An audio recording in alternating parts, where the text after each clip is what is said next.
Kun sagantaa BBC Afaan Oromooti. Nu waliin tura.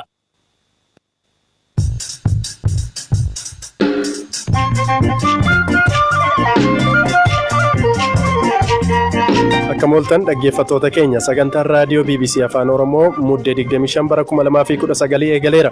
Mootummaan namoota masjidota guban irratti hatattamaan tarkaanfiin fudhatu yoo ta'e guutuu biyyaatti hiriira waamna jechuu gumii dhimmoota Islaamummaa Itiyoophiyaa. Gaafii shanan kana yoo inni hojiirra oolchine taane hiriira guutuu akka biyyaatti akka addunyaatti manni mirga kana bira dhaabbatanu akka waamu ittee jira. Daandii qilleensa Itiyoophiyaa keessa waldaalee dhimma hojjettootaa jiran lameen gidduutti waldhabdee uumame irrattis gabaasa qabna. Naannoo Tigraay keessa sabatti cichuun TPLF mormaa turan. Amma nuuf yeroo dukkanaati. Gaaf tokko ni bari'a jennee abdiidhaan jiraachaa jirra. Ammallee naannoo keenya keessa rakkoo hamaatu jira. Qopheessaa sagantichaa Hamzaa Huseen waliin ta'uun kan isiniif dhiyeessu Anzalaalam Taaddasaati.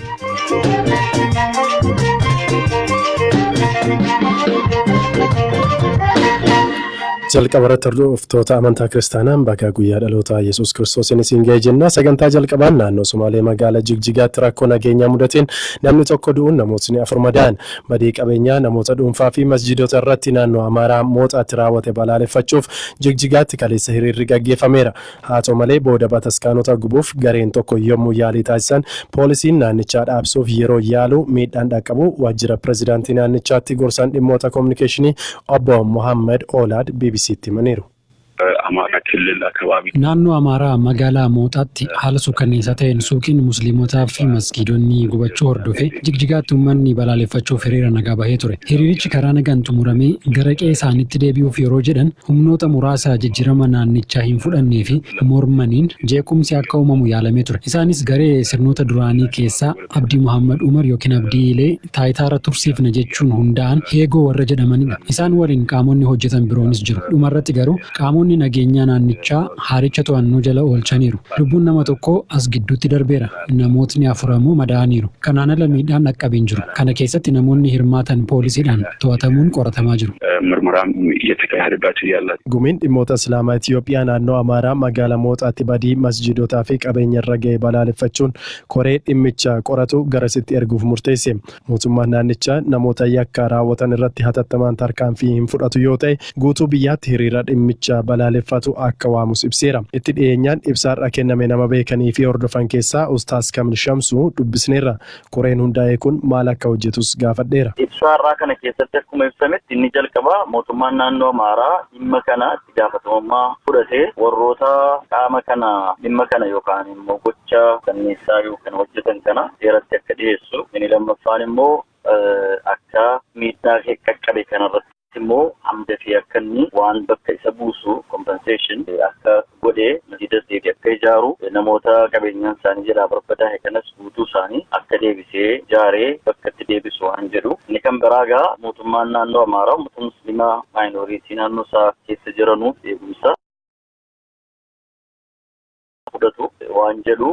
Yeroo kun kan dhaqanii qoratanu tokkoffaa gochi kun maalirraa ka'ee godhamee namoonni kana godhan badii hammanii geessisanii jiru. Badii ga'e kana immoo bifa akkamiitiin mootummaan waan kana gadi fageenyaan qorachuu qaba waan jedhu kana dhaqanii qoratan jechuudha. Tarkaanfii nama fudhatamaa jiru qorannoon gama mootummaatiinis tahaa jiru gahaadha akka amma ilaalaa jirtanitti. Gahaa miti. Mootummaan naannoo Amaaraa dhimma kana dafee qoratee kallattii barbaachisaa ta'ee kennuu caalaa dhimmuma kana iyyuu daayivert gochuudhaaf yookaan immoo karaa intaanetti akka inni deemu gochuudhaaf akkasumas immoo sochii uummanni naannoo adda addaa irratti godhu kanaaf illee deebii quubsaa ta'e gochuu dhabuudhaan waan kana gara intaanetti adeemsisaa jira. Garuu mootummaan federaalaas immoo dhimma kana ifaan bahee namoonni dhuunfaan ministeeronni adda addaa muummee ministeeraa dabalatee balaaleffachuudhaan alatti dhimma kana qorannoon akka gaggeeffamu namoota gocha kana godhan akka tarkaanfii jiraa irratti fudhatamu. Nibin miidiyaa mootummaallee baay'ee kabareejii kennaa akka hin jirre akkuma waan tokko hin uumamneetti jechuudha. As dura wantoota xiqqaa tokko egzaajureet godhanii dubbataa turanii yeroo ammaa kana keessatti garuu dhimma kana dhimma uummata musliima Itoophiyaa kaabaa kibbatti naannoo hunda aarsee hiriira nagaa mormii adda addaa keessa galchaa jiru kana xiyyeeffannootti godhanii deemaa hin jirani. Masjiidonni gubatan amma haala akkamiirra jiru deebisanii ijaaruuf wanti jalqabameeru jira? Wanti jalqabame hin jiru. For the first time guyyaa har'aa namoota tokko akka dhufanii daaraa yookaan immoo waan achirratti kuufame sana qulqulleessuudhaaf sochiin tokko jira. Dhalattoonni naannoo sanaa kan Finfinnee keessa jiraatanu gara sana deemaa turanii irraa jirumallee akka jirri kaameeraa qabatanii akka hin seenne ugguranii dhowwanii kaameeraa harkaa fuudhanii moobaayila isaanii qofaan akka waraaban achirraa jirri bilbilanii nutti himaa turanii. Poolisiitu yeroo jirri Dabra Maarqos gahan dhowwee eegasii warra achi dura darban illee gaafa magaalaa siinuu jedhan duratti kaameeraa tokkollee fuudhanii akka hin seenne kaameeraa harkaa fuudhee moobaayilii isaaniitiin amma ta'e tokko akka waraabaa jiran yeroo ammaa kana kan nutti himan. Gama biraatiin yoo mootummaan naannoo Amaaraa tarkaanfii ariifachiisaa ta'e hin fudhatu yoo ta'e seeratti hin dhiyeessu yoo ta'e namoota yeroo sana masjiidota gubanii sirbaa turan hiriira mormii ni waamna kan jedhu caqafamee jira. Wanti kun akkamiin yaadame? Amma kuni guyyaas gabaabsee kaa'ee jira. Dhimma Islaamaa amma taasaasii guyyaa 22 guyyaa roobiitti mootummaan naannoo sanaa tarkaanfii quubsaa ta'u warroota itti gaafatamuu qaban akka itti gaafataman godhee gaafii 5 kan inni dhiyeesse. Gaafii 5 kana yoo inni hojiirra oolchine taane hiriira guutuu akka biyyaatti akka addunyaatti manni mirga kana bira dhaabbatanu manni seera kana akka inni hin cabne godhanu mirgi namaa yookaan mirgi amantii akka hin tuqamne amanan musliima kiristaana jenne biyya guutuu akkasumas uummanni Itoophiyaa biyya alaa jiranus waan kana akka balaaleffatanu hiriira nagaa waliigalaa akka waamu ibsee jira. Har'arraa ergaa dabarsinee jirra. Kan amma wanaa bahametti bakka hin gahaa. Kana booda immoo hamma jimaata dura hiriira nagaa tokkollee akka hin bahamne ergaan barbaachisaa ta'uu darbe.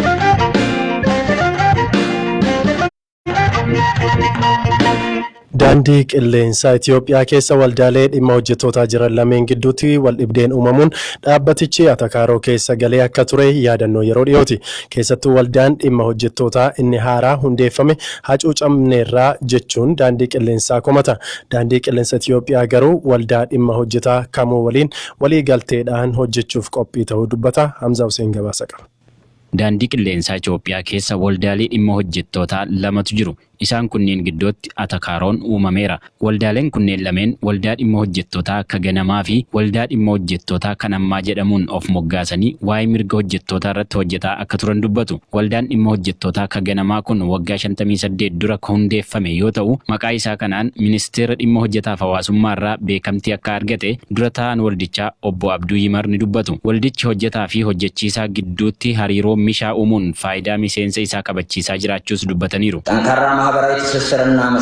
Hariiroon hawaasummaa jabaan akka uumamu, oomishtummaan hojjettootaa fi dhaabbata keenyaa akka dabalu, aadaan hojii dhaabbatichaa akka fooyya'uu fi caasaan bulchiinsaa iftoominaan akka diriiruuf gahee olaanaa baaneerra. Mirgi hojjettootaa akka kabajamuu fi faayidaan hojjettootaa akka mirkanaa'us gooneerra jechuun dubbatu. Obbo Abduu Yimar kana haa jedhan iyyuu malee waldaa hojjettootaa akka ammaa jedhamuun kan mogga'e kan dursan kaapteen Yashiwaas Faantahuun kana irratti gonkumaa walii hin galan.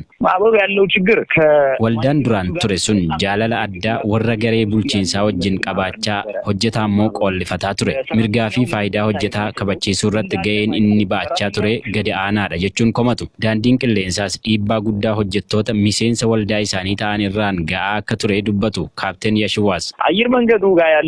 Rakkoo guddaan daandii qilleensaa bira jiru jalqaba wayita nuti waliin hojjechuuf feene xalayaa barreessinuuf jalqabuma yaada keenya fudhachuu didan. Isaan booda hojjettoonni akka miseensa waldaa keenyaa hin taane dhiibbaa uumuu eegalan.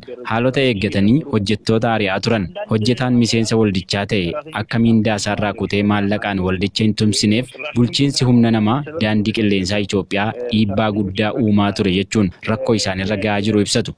Daandii qilleensaa Itoophiyaatti pirezidaantii ittaanaan bulchiinsa humna namaa obbo Masaay Shifarraaw komiin kun fudhatama kan hin qabnee fi waldaa hojjettootaa kamuu waliin hariiroo hojiin alatti dhimma addaa akka hin qabne dubbatan.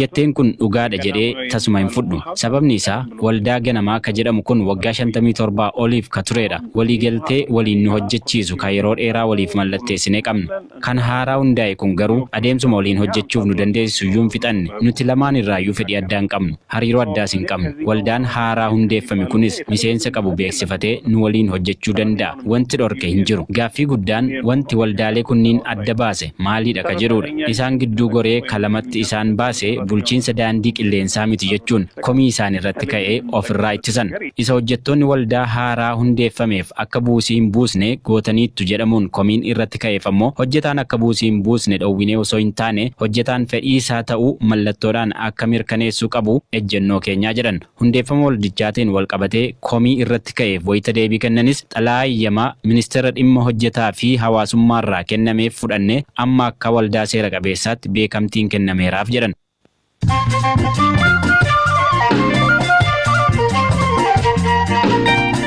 dhaggeeffataa jirtan sagantaa raadiyoo BBC Afaan Oromooti. Oduuwwan gaggabaaboon isinitti hima. Paartii badhaadhinaaf waraqaan beekamtii akka kennamu boordiin filannoo biyyaalessaa Itoophiyaa beeksise. Paartileen miseensa addawaayii turan 3 fi paartileen biroo 5 fedha isaaniin of diiganii paartii badhaadhinaa hundeessuun waraqaan beekamtii akka kennamuuf gaafataniiru jedhe boordichi ibsaarra baaseen. Adeemsi paartileen kunneen ittiin of diigan seera qabeessa waan ta'eef haal duree barbaachisoo hunda waan guutaniif waraqaan beekamtii akka kennamuuf murtaa'us boordichi beeksiseera. Namoonni meeshaa waraanaa kilaashii 12 fi rasaasa 400 ol konkolaataa dhuunfaa fi mootummaatti fe'uun daddabarsan to'annoo jala oolfamuu isaanii Komishinarri Poolisii naannoo Gaambeellaa BBC'tti himan. Meeshaalee seeraan alaa kunneenis kan gara naannichaatti dabarfaman Sudaan kibbaarraa ta'uu himaniiru. Haleellaa jihaadistoota Maalii ta'uu hin oolu jedhamee shakkamuun namoota 35 ajjeefaman keessaa harki caalaa dubartoota. Hidhattoonni kun buufata humna waraanaa biyyattii wayitaa haleelanitti lubbuu namoota kanaa dabarsani.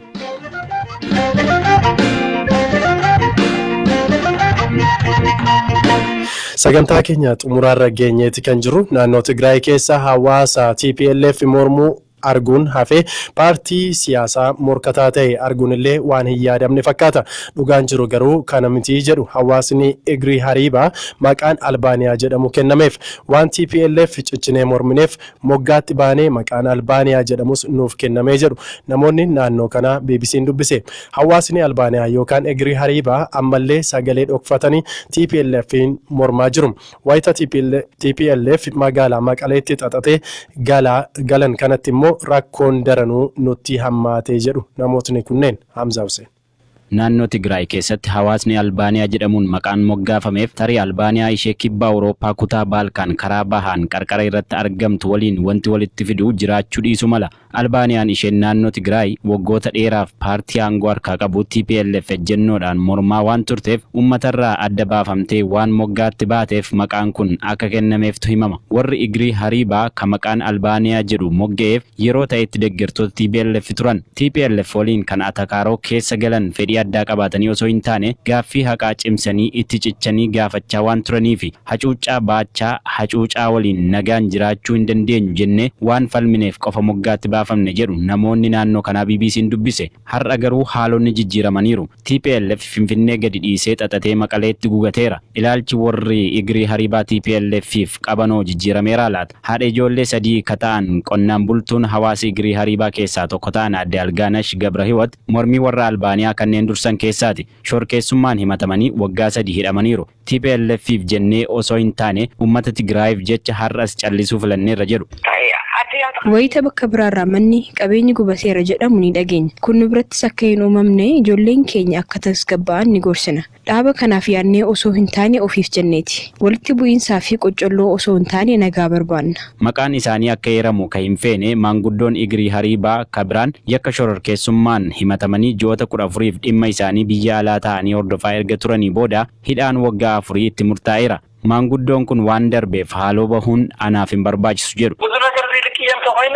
Ani ittiin gaddine amma biyya kana keessatti kan nu yaachisu maali? Hunduu nu miidhuuf hojjetaa jira moo fedha paartii aangoo harkaa qabuutii ka jedhu ifa ta'uu qaba. Fedhiif yaada TPLF malee bar hawaasni kun qaama uummata Tigraayin. Kanaafuu xiyyeeffannaan keenya Tigraayin badiirraa baraaruuf qabsaa'u ta'a. Adeemsi TPLF garuu diina akka qabnu nutti agarsiisaa jira. Jiraattuun Igrii Hariibaa Aadde Algaanash har'allee rakkoo cimaa keessa jirra jedhu. Amma nuuf yeroo dukkanaati. Gaaf tokko ni bari'a jennee abdiidhaan jiraachaa jirra. Ammallee naannoo keenya keessa rakkoo hamaatu jira. Ammoo nu argaa hin jiran immoo maaliif callisanii? Kabajamtoota dhaggeeffattoota keenya sagantaa raadiyoo galgala kanaaf isiniif qopheessine asumarratti xumurreeti kan jirru qopheessaan sagantichaa Hamza Hussein ture. Akka isiniif dhiyeesse immoo ani Zalaalam Taaddasaati. Odeeffannoowwan dabalataa marsariitii keenya BBC Afaan Oromoo.com irraatii argachuu dandeessu. Boru walitti deebina. Nagaan bulaa.